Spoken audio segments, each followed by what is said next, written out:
Hey, what is the deal, everybody? Talkstars, finest, Yahoo Fantasy Football League. It is your boy Quan. I am too hot for TV. By now, you should have figured that out. But check it. I know you watched the video from my man DJ Dapper, and now I'm here to kind of give you a little lowdown on the behind the scenes workings on what happened this week. You know what I'm saying? Okay, now I'm not going to go into the scores. We know who won, we know who lost. But I'm about to critique what happened this week. I'm going to let you know who was hot, who was banging, who got all them points, and who was slipping on their teams when it came down to their matchups this week, okay? First matchup I'm going to get into is Tracy's team versus the Rockwilders. While we know that the Rockwilders came through with the victory, let me point out some things about what happened during this matchup. Now, the Rockwilders kind of came through real strong because they had great plays by Des Bryant, who got 15.10 points. Mike Wallace, he got 11 points. Lamar Miller had 14.30 points. But the star of their team, who came through and put the team on their back, Matt Forte, came through. Running back, 22.90 points. And what you know about that? Now, Tracy's team, I can understand. You did have one player who came through like gangbusters, and he's like a thoroughbred every week. DeMarco Murray, 19.20 points. But some of the things where you were caught slipping, you had LaShawn McCoy in your lineup, and he's on a bye week, so of course you get a big 0 for that one. Monte Ball is in your lineup, and he hasn't played for like 2 weeks due to a groin injury. What's going on? You know what I'm saying? When you have situations like that, you got to take those people out and put people that you got on your bench in. So at least you don't get 0 points. You know what I mean? Plus, it was no fault of yours. You had Alshon Jeffrey in your lineup, who usually is guaranteed to get you some points. But he got you less than a point. I don't know what was going on with the Chicago Bears this weekend. They played at home, came up real short. Neither Jeffries or Marshall did anything this week, so that's not really your fault. But what is your fault is that you probably should have played Shane Vereen, who was sitting on your bench. He had 23.40 points. For a running back, that's a monster. That's more than Matt Forte. You know what I'm saying? And also you have Michael Floyd on your bench from Arizona, the wide receiver. You should have had him in your lineup. You know what I'm saying? He got 10.70 points. That would have helped out. Not to say you would have got the win, even though you only lost by like 28 points. Those two combined had 33 plus points. So it is a good possibility. As a matter of fact, more than 34 points. You might have got the win if you put them in your lineup. Oh well. Now, next game we got Panzerfaust against Carolina Christie. And as we all know, Carolina Christie came out with the victory. And that was due to the superb play of Andrew Luck, who got her 24.26 points. Jordy Nelson with 14 points. Randall Cobb with 18.30 points. Eddie Lacy, 13.30 points. And Andre Ellington, who came through with 16 points. Woo! They were beasting. That team, it was like almost everybody on their team had crazy points. Now, the Panzerfaust team didn't really do that good. Some of it wasn't their fault. I mean, you can't help that Reggie Wayne only gets 1.5 points, 1.5 points. That is like ridiculous. Bishop Shanky, he only got you 5.60 points. And at this point, I'm telling you now as a tip, go ahead and cut him. You know what I'm saying? Because you got running backs that went out for Buffalo, so you got people that's going to take their place. I would go out there and see who is the running back, who's going to be the starting running back for Buffalo. Do your little research, you know what I'm saying? Pick them up, okay? That's my hint for you this week. Also, you had Tim Wright in your you know what I'm saying, in your lineup. He got you 0 points. 0 points. Okay? And I'm about to break that down for you real quick. You already had Rob Gronkowski in your lineup, right? He's the starting tight end. Tim Wright is on the same team. He's the backup tight end. We've gone through this before. I wish you would please drop this clown off your team, Tim Wright. He is not going to get you any points. If anybody's going to get points, it's going to be Gronkowski. You got him in your lineup. Do not have the second string tight end. He can be a handcuff in case Gronkowski goes down, but don't put him in the lineup at the same time you got Gronkowski. This kid gets you 0 points. Please take him out. You would have did much better if you would have put in Roddy White for your team. You know what I'm saying? In that flex position as a wide receiver, he got 16 points. Plus, if you were looking for another tight end to put in your lineup, you could have put in Antonio Gates. You had him sitting on the bench, and he had 12.10 points. Okay? We got to look alive and pay attention.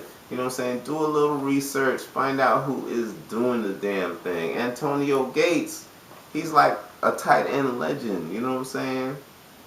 Right? Don't put Tim Wright in there. Every week you should have Antonio Gates in there, because he could get 1 to 2 touchdowns from Phillip Rivers. All right? Moving on. Next game we got What the Blood Clot Mind. You know what I mean?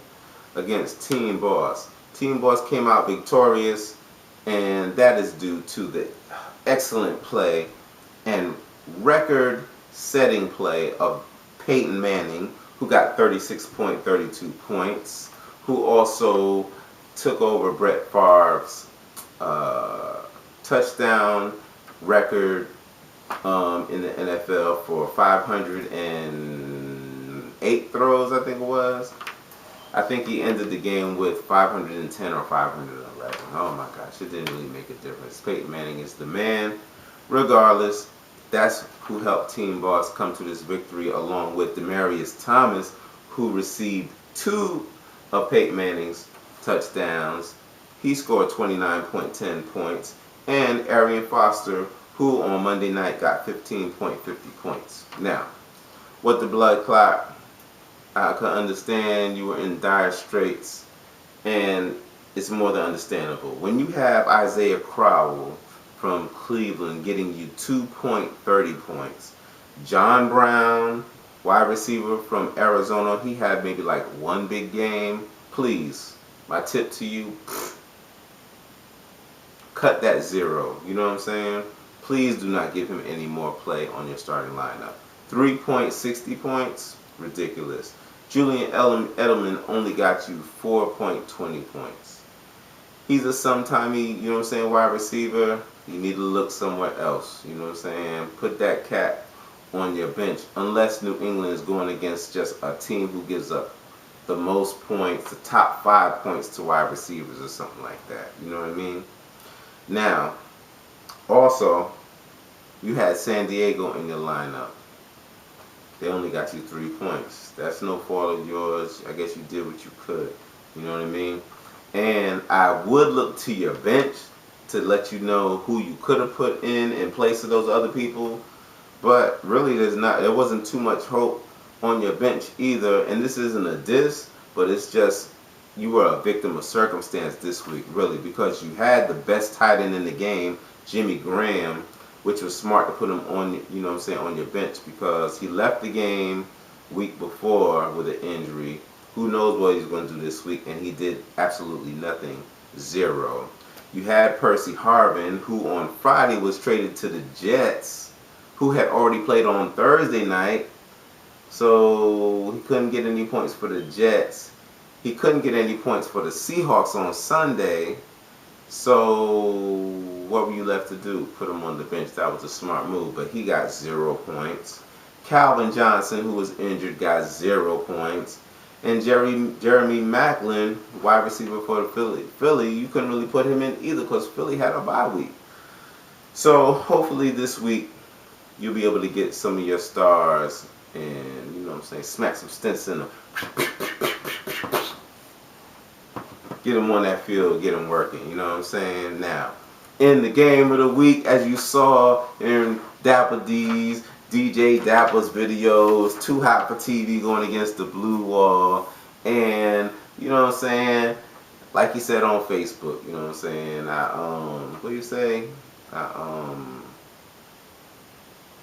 compact you like a trash compactor, smashed you, something like that. Whatever it was, I came through with a crazy victory, and it was just, you know what I'm saying? I was just winning going into Monday night. But I had Antonio, you know what I'm saying? I had Antonio Brown and Le'Veon Bell going into Monday night. Ooh, them boys went off. You know what I'm saying? Yo, my key players were number one, Russell Wilson, who had probably the most fantasy points in football for week 7 at 41.12. Had Antonio Brown, 15.12 points. Le'Veon Bell, 20.50 points. Dwayne Allen, a tight end, 11.20 points. And Jamal Charles with 16.70 points. Woo-wee! Don't get much better than that, baby. You know what I'm saying? Now, the Blue Wall, you were kind of plagued with some bad play. And I can feel you because in one of my other leagues, I also had this clown who didn't do anything for me. Jay Cutler, 9.90 points. If you can't even get 10 points from your quarterback, then you got problems. Man, Brandon Marshall, who you expect big numbers from week in and week out, only got you 4.80 points. Marshawn Lynch, beast mode, only got 7.10 points. Julius Thomas, probably the second best tight end in the NFL, only got you 2.70 points, and Alfred Morris might not be a top 1, 2, 3 back, but you don't expect 5.30 points from Alfred Morris. You know what I'm saying? Even if Washington does bad, you expect him to do 8 plus. I always expect 10 plus points from all my people. You know what I'm saying? Even my kicker. Okay? Now, the one place where you could have done better, and I'm not sure if you picked him up this week due to the Percy Harvin trade, but you should have played Golden Tate. You know what I'm saying? And regardless of that trade, Golden Tate, who plays for Detroit Lions, since Calvin Johnson wasn't playing, you know what I'm saying, he was the number 1 wide receiver, and he got all the play, 21.40 points. So, those are the insights, highlights, the lowlights in our Talkstars Finest League. I hope you all enjoyed this segment. You know what I'm saying? Please like the video, subscribe to me, like everybody says on YouTube. You know what I'm saying? Give me comments down below. Tell me some of the things you want to hear about in our Talkstar Finest 2014 Fantasy Football League. This season, it's all about you. You know what I mean? We got my man DJ Dapper D, you know what I'm saying, giving all the recaps. I'm just throwing in little tidbits here and there about highlights, who's hot, who's not, let you know all the intricate workings of our fantasy football league and how you can use it to your, you know what I'm saying, to your advantage, okay? So, I will check you all next week after week 8. It's your boy, and I'm out.